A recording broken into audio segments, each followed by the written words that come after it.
you. Nice to meet you. Just wanted to get your thoughts on today's draft, like everybody else does, and what you think is going to be the surprise of the draft, if you can think that far ahead. Oh man, I don't know if what the surprise will be. I think the big question mark is who's going at number 4. I mean, everybody knows who's 1, 2, or 3, and there are several different directions that Washington could go. They could go with Kelsey Bone or Tiana Hawkins, or they could go with a Taylor Hill. I mean, they could make a lot of and then that affects everybody else. So I can guarantee you that every other organization is sitting in their war room watching to see what Washington's going to do. They talk about the big 3 to see, but this is one of the deepest drafts we've had in a long time.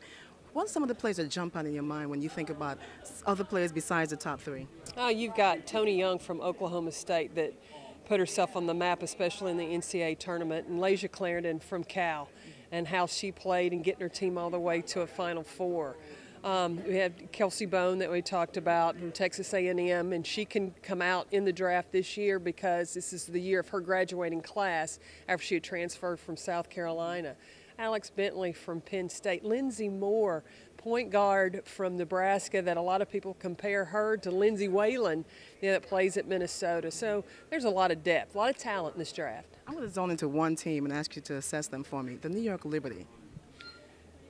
What are their needs? I mean, if I look at them, I see they need big, they need small. What do you think that they need? Well, when Bill Laimbeer got there and he signed up Cheryl Ford, he got a big that he needed. He already had Kara Braxton there. He knows the energy and what a talented player he's got in Planette Pearson.